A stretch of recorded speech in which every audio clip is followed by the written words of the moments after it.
সুপ্রিয় শিক্ষার্থী, তোমরা যারা এবার ক্লাস 9-এ উঠছো অথবা যারা নিউ 10-এ উঠলা অথবা এসএসসি পরীক্ষা দিবা, এই সকল এসএসসি ব্যাচদের জন্যই পুরাতন কারিকুলাম অনুযায়ী যদি বলি তাহলে যে দুইটা বই ছিল, সাধারণ গণিত এবং উচ্চতর গণিত, দুইটি বইয়ে কিন্তু ফাংশন নামে একটা অধ্যায় ছিল। এবং এই টপিকটা এতটাই গুরুত্বপূর্ণ যে এসএসসি পরবর্তী এসএসসি লাইফেও দেখা যাবে যে উচ্চতর গণিতে ফাংশন নামে একটি অধ্যায় আছে। এ থেকে বোঝা যায় ফাংশন টপিকটি খুব গুরুত্বপূর্ণ। এখন যারা ক্লাস 10-এ উঠলা অথবা যারা এসএসসি পরীক্ষা দিবা, তাদেরও যদি আমি ফাংশন সম্পর্কে জিজ্ঞেস করি, অনেক র্যান্ডম অ্যান্সার আসে। ধরো ফাংশন না বুঝে মুখস্থ করেছে অনেকে, অনেকে হয়তোবা এবার ক্লাস 9-এ উঠছে, যারা এখনো ফাংশন সম্পর্কে কিছু জানে না বা না জেনেও অনেক কিছু হয়তো মুখস্থ করেছে। সকল স্টুডেন্টদের জন্য আজকে আমরা ফাংশন আলোচনা করব। আজকের আলোচনার বিষয় হচ্ছে ফাংশন। ফাংশন একটি ইংরেজি শব্দ যার বাংলা হলো কাজ। তো ফাংশন আসলে কি কাজ বোঝায় এটা আমরা জানার চেষ্টা করব। ধরো একটা বীজগাণিতিক রাশি নিলাম √x। তো এই x এর জায়গায় যদি আমি র্যান্ডম সংখ্যা বসাই, আমি ইচ্ছে করে কিছু পূর্ণবর্গ সংখ্যা বসাবো। যেমন ধরা যাক আমি যদি x এর জায়গায় আমি বসাই হচ্ছে কত 9 বসাই, তাহলে √x যেটা, এটার মান পাবো কত 3। আমি যদি x এর জায়গায় 16 বসাই, √16 এর মান কত পাবো 4। অর্থাৎ এখানে x এর জায়গায় আমি মান বসাচ্ছি, ঠিক আছে। যদি x এর জায়গায় 4 বসাতাম তাহলে মান কত আসতো, আমার আসতো 2। অর্থাৎ এখানে ব্যাপারটা যেটা ঘটতেছে যে আমি ইনপুট দিচ্ছি 9, আউটপুট পাচ্ছি 3 এই জায়গাতে। আবার এই জায়গাতে আমি ইনপুট দিচ্ছি কত 16, আউটপুট পাচ্ছি কত 4। এই জায়গাতে ইনপুট যখন আমি 4 দিলাম, আউটপুট কত পেলাম 2। অর্থাৎ আমার ইনপুট দেওয়ার ব্যাপারটা কিন্তু আলাদা। হ্যাঁ, আমি কখনো 9, 4, 16 দিচ্ছি, আউটপুট হিসাবে কখনো 3, 4, 2 পাচ্ছি। অর্থাৎ এই ফাংশন বিষয়টাই হচ্ছে এমন যে √x এটা এমন একটা বীজগাণিতিক রাশি বা মেকানিজম যেখানে ইনপুট দিলে আউটপুট ভিন্ন কিছু আসে। এই টোটাল ব্যাপারটাকে বলা হবে ফাংশন। তাহলে ফাংশন কেন বলছি, কারণ এখানে ইনপুট দিলে আউটপুট আসতেছে। এরকম সিমিলার অনেক এক্সাম্পল ইউজ করা যায়। ধরো এবারে এক্স স্কোয়ার ইউজ করলাম। তো এক্স স্কোয়ার এটা এমন একটা মেকানিজম, এখানে যদি এক্স এর জায়গায় আমরা 2 ইনপুট দিই, 2 ইনপুট দিয়ে আউটপুট হিসেবে কত পাবো 4। এখানে যদি x এর জায়গায় 3 ইনপুট দেই, আউটপুট কত পাবো 9। কারণ এখানে স্কোয়ার আছে, তাই না। 4 ইনপুট যদি 4 হয়, আউটপুট কত আসবে স্যার 16। অর্থাৎ ইনপুট হিসাবে যে নাম্বারগুলো দিচ্ছে, আউটপুট হিসাবে ভিন্ন নাম্বার আসতেছে। অর্থাৎ আমাদের প্রতিটা সংখ্যাকে বর্গ করে দিচ্ছে। এই যে বর্গের কাজটা করতেছে যে, সেটা হচ্ছে এক্স স্কোয়ার নামে এই রাশিটা। তাহলে এই বীজগাণিতিক রাশিটা হচ্ছে একটা সিস্টেম, এমন একটা ফাংশন যা আমাদের কাজ করে দিচ্ছে। কি করতেছে, আমাদের প্রদত্ত সংখ্যাগুলোকে বর্গ করে দিচ্ছে। যেহেতু এটা কাজ করে দিচ্ছে, সুতরাং এই এক্স স্কোয়ারটাকে বলা হবে ফাংশন।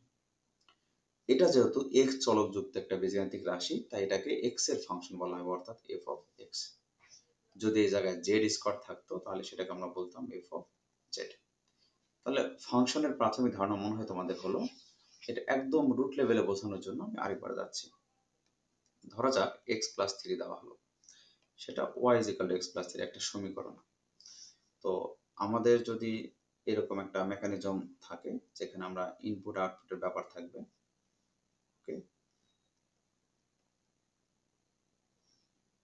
আর এরকম মেশিনের সঙ্গে পরিচিত, ধরে নাও এই যে সিস্টেমটাতে ইনপুট দেওয়া যায়, এখান দিয়ে আউটপুট বের হয়।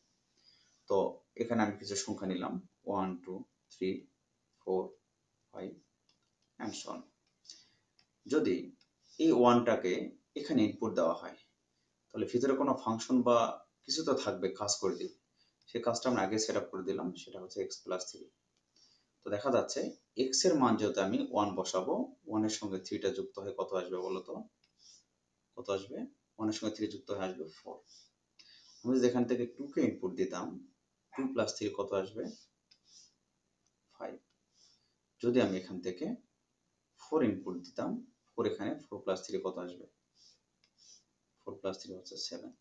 অর্থাৎ আমি যাকে ইনপুট হিসাবে দিচ্ছি তার সঙ্গে একটা করে কি যুক্ত হচ্ছে, আমি যাকে ইনপুট দিচ্ছি তার সঙ্গে একটা করে 3 যুক্ত হচ্ছে। অর্থাৎ আমার ইনপুটের ব্যাপারগুলো কিন্তু আলাদা, 1, 2, 3, 4, তাই না, আউটপুট আসতেছে আলাদা। এই জিনিসটাই হচ্ছে এমন একটা ফাংশন। আমি মেশিনের সঙ্গে তুলনা করলাম যাতে তোমরা বুঝতে পারো যে ইনপুট দিলে মেশিন কি করে কাজ করে দেয়। এটা একটা মেশিন, যেটা আমাদের কাজ করে দিচ্ছে, যাকে আমরা ইনপুট দিচ্ছি তার সঙ্গে 3 যুক্ত করে আউটপুট করে দিচ্ছে। তাহলে ইফ এটাই হচ্ছে ফাংশন বা মেকানিজম বা মেশিন যেটাই বলো।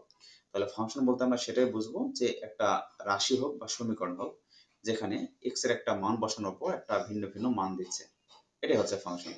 যেহেতু এই ইনপুট আউটপুটের ব্যাপারটা ঘটাচ্ছে আমাদের এক্স প্লাস থ্রি এই রাশিটা, এখানে যেহেতু এক্স চলক ব্যবহার করা হয়েছে এই জন্য এটাকে আমরা বলবো এক্স এর ফাংশন অর্থাৎ এফ অফ এক্স।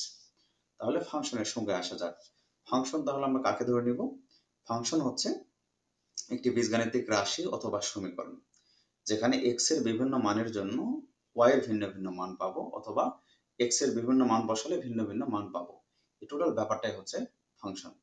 আমি যদি সমীকরণটাকে মার্ক করে বলি যে সমীকরণ দিয়ে এই ফাংশনের সংজ্ঞাটা বলবো, তাহলে বলতে হবে একটা সমীকরণে এক্স এর বিভিন্ন মানের জন্য যদি ওয়াই এর ভিন্ন ভিন্ন মান পাওয়া যায়, কারণ আমি দেখো এখানে মান বসাচ্ছিলাম 1 পাচ্ছিলাম 4, আবার বসাচ্ছিলাম হচ্ছে 2 পাচ্ছিলাম হচ্ছে 5, 3 বসালে পাবো হচ্ছে 6, অর্থাৎ এই 1 বসালে 4 পাচ্ছি, 2 বসালে 5 পাচ্ছি, 3 বসালে 6 পাচ্ছি।